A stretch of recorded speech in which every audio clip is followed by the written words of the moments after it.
बिस्मिल्लाहिर्रहमानिर्रहीम। अस्सलाम वालेकुम। उम्मीद करती हूँ आप सब खैरियत से होंगे। आज की वीडियो में मैं आपको बताने वाली हूँ हफ्ते में आखिर 7 दिन ही क्यों होते हैं। इसके बारे में कुछ दिलचस्प मालूमात है जो आपको बताने वाली हूँ। आज क्या दिन है? ओहो, अभी छुट्टी में तो 4 दिन बाकी हैं। छुट्टी के लिए दिन गिनते हम अक्सर सोचते हैं आखिर हफ्ते में 7 दिन ही क्यों आते हैं। क्या होता है अगर हफ्ते में 10 दिन होते, जिसमें से 3 दिन आराम के होते। लेकिन आज हम आपको बताते चले कि हफ्ते में 7 दिन यूं ही नहीं बने बल्कि इनके पीछे मुकम्मल तारीख है। तो चलिए आपको बताते हैं कि आखिर हफ्ते में 7 दिन ही क्यों होते हैं और ये निज़ाम किसने बनाया है। हज़ारों साल पहले जब इंसान आसमानों में सितारे देखा करता था, तब ही निज़ाम शमसी के 7 सियारों को एक एक खुदा का रुतबा दे दिया गया और इन्हें खुदाओं के नाम से दिन मंसूब कर दिए गए।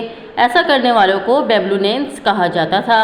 इन बेबलूनेंस ने जो नाम रखे हुए थे, मून, स्टेरन, मार्स, सन, जुपिटर और मरकरी के नाम पर दिनों के नाम रखे, जो अब मून से मंडे, सैटर्न से सैटरडे, इसी तरह ट्यूसडे वगैरह रखे। यहाँ March day Norse god of war के बाद, Tuesday Norse god of wisdom के बाद, थर्सडे यानी थर्सडे और गॉडेस ऑफ लव फ्रिक से फ्राइडे बना।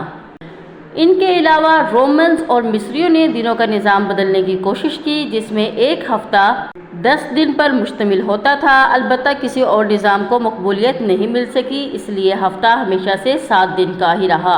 ये एक बहुत अजीब और दिलचस्प मालूमात है, यकीनन आप में से बहुत से लोग नहीं जानते होंगे।